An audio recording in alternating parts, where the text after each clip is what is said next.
Hello, and thank you for tuning into this video. I am Marissa Ford. I'm an independent music artist, author of You Can Perform Like a Pro, and Disney Princess Performer.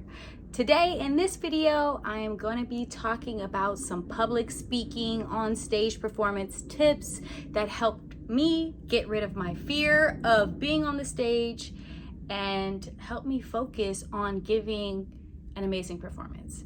So this video is part 2 of a 2-part series. If you haven't seen part 1, check that out. I'll put a card here for that video. And if you want to skip that video and just go straight into this part, that's totally fine too. But as I talked about in the first video, there are 2 parts to this process that I have adopted and developed over my many years of being in front of an audience, okay? The first of the steps is the planning phase, and the planning phase has 4 steps. We talked about those in that first video, so be sure to get that if you haven't checked that out already.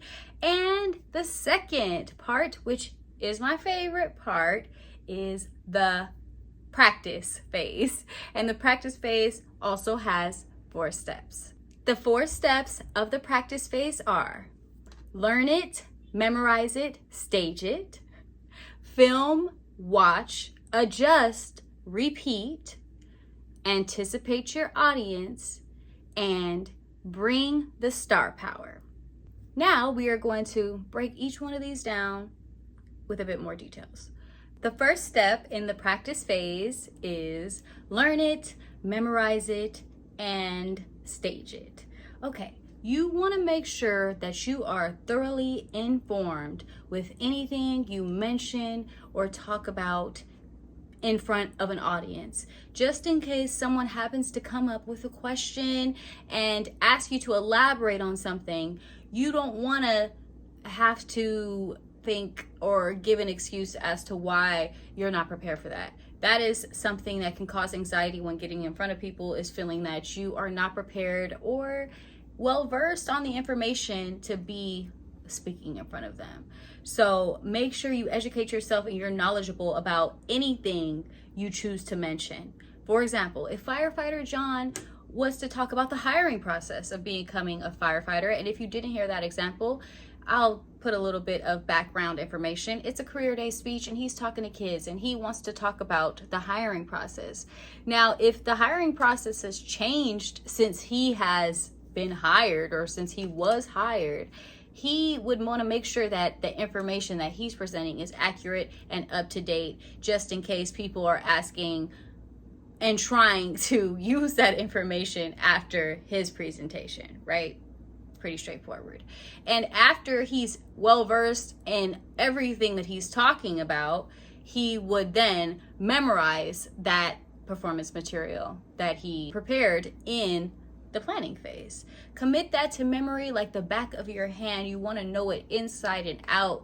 You want to be able to recite it when someone says go super fast. The more comfortable you are with the material, the easier it will be when you're in front of your audience, because that adrenaline and that anxiety and those fears and the mind games we play are going to get in the way on the day of. But if you are really prepared and memorized on your material, it'll be really hard to shake you once you get in front of the audience. Now, the third part of this step is the staging process. And I like to add this step in because it makes sure that I move around, that I don't find myself in one place the entire time. Say for a career day speech, Firefighter John could very well give his whole speech here at the podium, but wouldn't it be more interesting if when he goes to talking about how fun it is, he walks around and he maybe hands out some things to the audience to let them see, or he's making sure to direct one part of his speech to this corner of the room and make them feel involved and seen, and then he moves to the middle during the middle of a speech, and maybe he comes over here for a second and he asks a question here to make sure everybody is engaged and everybody is included, and he's using the whole stage and staying interesting. Because as an audience member, if you watch someone just sit in one spot the whole time, it can quickly become uninteresting. So that is how I incorporate making sure I'm utilizing all of the space that I have, is by staging my material with the movements, really. So if I'm singing a song, if we use me as an example, I might say, okay, I'm gonna start from behind stage and I'm gonna walk in with the acapella intro, and then I'll stop in the middle and I'll take in all the space, and I'll really absorb, you know, that grand entrance. And then I'll walk straight to the front of the audience and I'll kneel down and I'll make sure that front row feels special and seen. And then I'll hop up and I'll see here if anyone over here relates and can feel what I'm putting down, really. And all of those things will be staged or choreographed with the music and with the calls to action that I happen to be doing on that performance. But this is also something, the staging, that you want to memorize, that you want to make sure you know, okay, once I start talking about this point, I'm moving to this corner of the stage, so that it's second nature, so that you're not thinking, oh, I was supposed to walk over there. It should all be very, very much natural and comfortable, and you don't want to have to think about the performance material or your movements while you're on stage. And that's what the committing it to memory ensures. I also want to add that you want to incorporate that story that you're trying to get to the audience.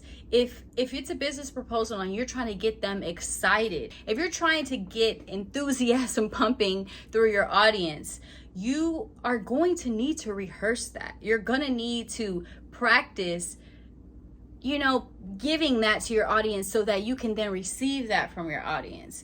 Because if you don't practice that and you assume, oh, well, the day of, I'll make sure I say it with some oomph, there's no guarantee that you will be able to deliver that authentically on the day. So if it's enthusiasm that you're trying to, your story, the impact you want to impart on your audience members, then when you go to practice, you want to, hey guys, what's going on? That's how you want to practice your intro, instead of, hey guys, what's going on? And you're thinking, okay, but on the day of the show, I'm going to really bring the energy, and there will be audience members there to help me, because you don't want to rely on the adrenaline of the day, because, you know, it may come across as a lack of rehearsal and unpreparedness in the moment. So make sure you are putting that energy and infusing that message that you want to portray to your audience within your learning it and memorizing it and staging it. Step 2, film, watch, adjust, repeat. Now, this, I would say, is the most important step of this process. And I would say most people don't do this step because they feel like they performed great, they've prepared great material, they've practiced that great material, they've memorized that material, and now they're about to go perform it. Is really the steps. But I think filming it, watching it, adjusting it, and repeating that process as many times as necessary to get it to as close to your idea of the perfect performance is so doable and necessary for combating nerves and ensuring a successful performance on your part. So let's talk about it. Filming it. Once you have memorized it and staged it and learned everything, you want to set up a camera and put on that performance. Don't do it half walking through it. Do it as if you are on stage, like as if this were the true performance, because that's the only way you're gonna really be able to see what parts need to be adjusted, okay? And what are you looking for? You want to take notes during this process. You want to see, okay, as soon as I walked in, how was my posture? How was my volume? How is my eye contact? All of these things you want to be noticing. Oh, I'm looking down at the note cards too much, which is crazy because I have memorized this material. So you're going to notice nervous habits that we do when we don't even realize we're doing them when we get in front of people. That a nervous tick is what they call them. Maybe when you're talking, you're swaying like this. You had no idea you were doing that. Maybe you weren't even doing it until you press record. Something about pressing record makes you feel like you have eyes on you, like you're being watched. And that's totally normal. And you want to create that energy because it's the perfect way to simulate an audience. And it's not going to compare to actually being in front of 30, 15, 20, even 3 people, but it's going to create a level of seriousness that you need when preparing for a show so that you can get out of, oh, I'm just performing it for myself in my mirror, and into, okay, it's showtime energy.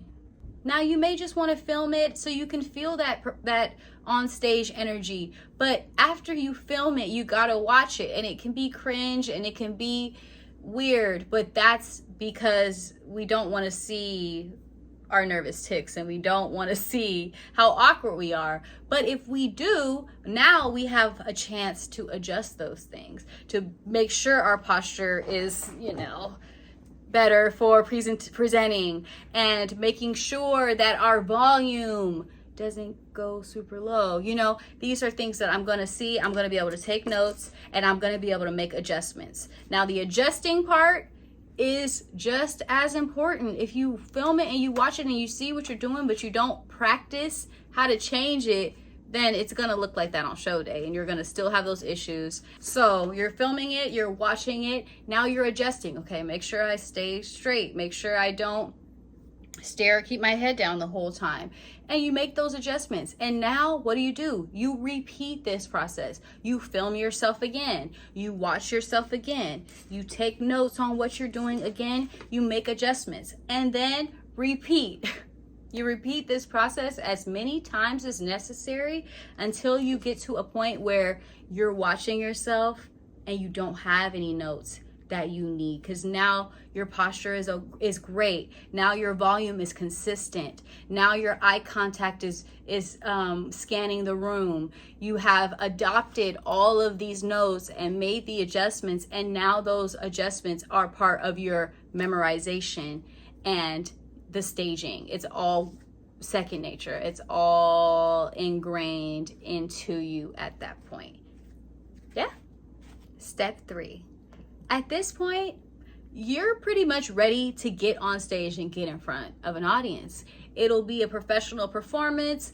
It'll be successful. But I think we can take it up another notch by anticipating the audience on another level. So now you want to figure out how you can connect with your audience. For me, sometimes I'll pick someone to sing one line of a song to, and I'll hold that with them. And it usually gets a rise out of the audience. I can see that person feeling special, and it's a memorable moment. Other times, I might say, everybody clap your hands together with me, right? Now we're getting everyone involved, because I'm anticipating the audience might need to be invited to get involved if this is a type of event where people kind of just stand with a drink and mingle. You want to consider what is the best way to get everyone buying into my performance, enjoying my performance. Let's say a business proposal example, okay? So you're in front of the boardroom, conference room, and you're talking about the budget and how it will benefit all of us, but it can't happen if everyone's involved. And you might look around and say, and you, and you, and you, and you. And now people feel seen, and they feel included, and they feel personally touched by that message. Maybe you say, who in here is affected by these changes, or or was affected by the lack of change? And raise your hand. So now you have participation and you're engaging the audience. You're not just letting them be a passive audience member. They are now a part of this presentation. And that's what the anticipate your audience step is really designed to do, to make sure you are including them. Say Firefighter John, maybe he says, scream if you've ever heard a fire truck go past your house. Now the kids are, woo! Because they got a chance to get loud and not be so structured, and they all can relate because we've all seen a fire truck, you know, and it is a way to engage the audience, really is what this step is about. So if you take this step and add it to your already awesome performance, now it's that much more awesome.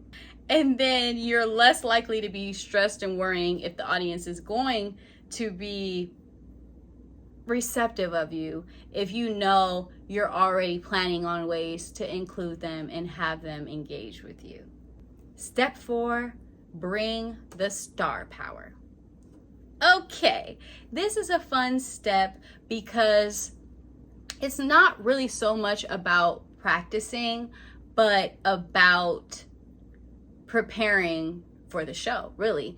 And you want to make sure when you are getting in front of an audience that you are dressing your best. You want it to look a little bit more fancy and ba boom than you would on a normal day, okay? It should even be costume-like, maybe in the middle between a costume and just your best dress outfit. Now, when I say costume-like, you can go as crazy as you like, but I suggest something that is sparkly. I like sparkly because it catches the lights and it really pops on stage, but you definitely want to think of things that are going to stand out, that are going to look great in pictures and video, because you are going to be most likely filmed and photographed while you are on stage. So you want to be dressed the best you can as far as clothes go, and you also want to make sure hair and makeup and all of those things